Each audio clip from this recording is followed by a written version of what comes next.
Hello, this is Photography Gamer, welcome back to the channel. In today's video I'm going to break down the Precision Engineer build in Deep Rock Galactic. This is a build I often use if I'm playing in solo or while I'm waiting for friends to join my match. But it also works very well in a functional team of dwarves, providing some excellent tactical weaponry and support elements.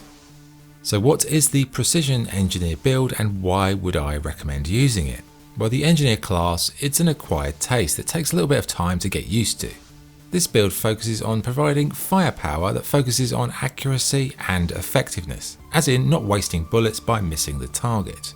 The support tools are also geared around providing tactical support in skirmishes and the ability to quickly create platforms for you and your team to escape danger. Like I said, this is a build that I tested during solo play extensively, and if solo is something that you're into, I would say this one works very well for the lone wolf out there. Okay, let's break down each element of the loadout, the gear mods, perks, etc, etc. Right, the primary weapon is the Lock 1 Smart Rifle. This is an augmented submachine gun that features a mechanical eye on the top of the barrel. It also has an alternative firing mode. Tapping the fire button will cause a single shot as normal, but if you hold down the fire button, an interface will appear on the screen and you can manually move the cursor over enemies. Then when you release the fire button, all the marked enemies will be fired at with no wasted bullets. It's also worth pointing out that when a locked enemy is killed, any excess locks will not cause extra bullets to be fired. So it's basically a gun that you can use if you can't be bothered to do live targeting in the heat of battle, instead just marking the targets and you let the gun do the rest.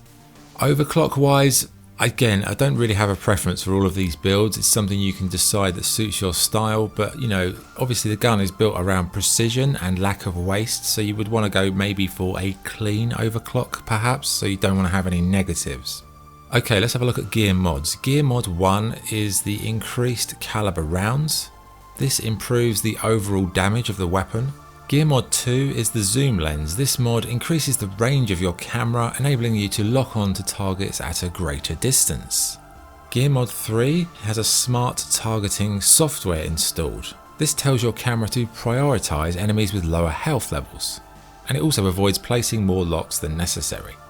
Gear mod 4 is an aperture extension. This increases the amount of locks you can place on targets, and Gear mod 5 is unstable lock mechanism, basically resulting in doing more damage.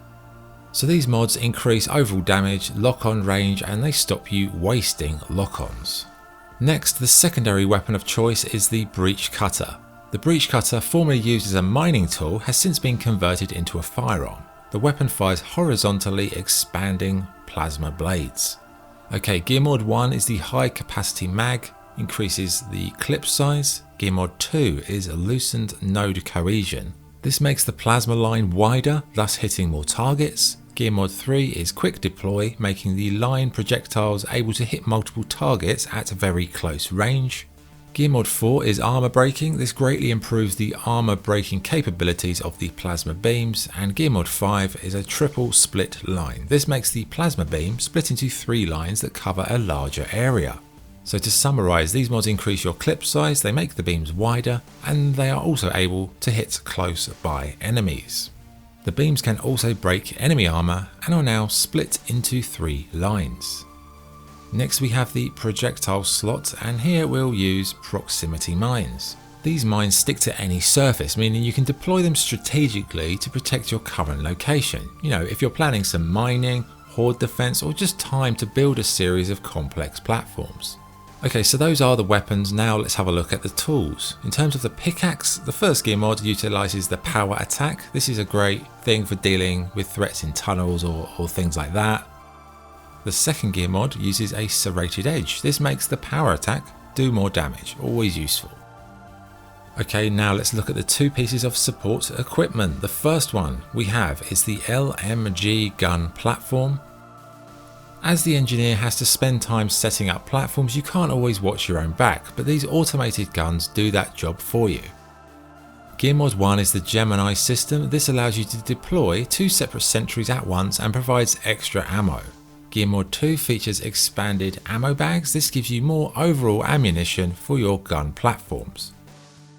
Gear Mod 3 features hardened rounds. These rounds can shred armour and are particularly useful against the larger bugs. Gear Mod 4 is the Defender system. This greatly increases shot power and includes a focused scan angle. Right, next we have the Platform Gun, an amazing tool giving the engineer the ability to create platforms to aid them and their team to get around the levels. First mod, Supercharged Feed Mechanism, makes the gun fire faster. Second mod, Plasticrete MK2. This reduces fall damage when landing on your platforms. Gear Mod 3, Repellent Additive. This makes enemies avoid walking on the platforms whenever possible. That's very helpful. Lastly, we have the Armour Rig. Gear Mod 1 features a boosted converter, making the shields regenerate faster. Gear Mod 2 increases maximum health. Gear Mod 3 reduces damage taken from poison. And the final mod is Shockwave. When the shield does break, it damages surrounding enemies. Okay, so now we're going to have a look at all of the perks. So firstly, passive perks. These are kind of constantly active.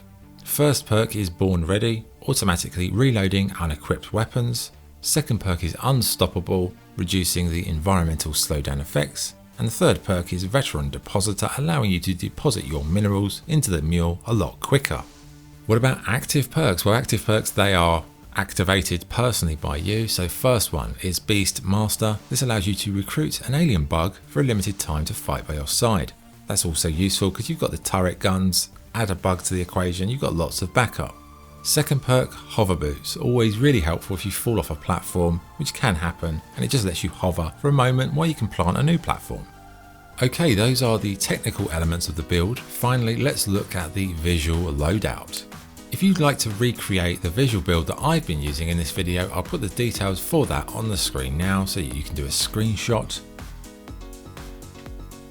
But as I always say, you've got lots of visual options in DRG, so try a few things out and see which one suits you best.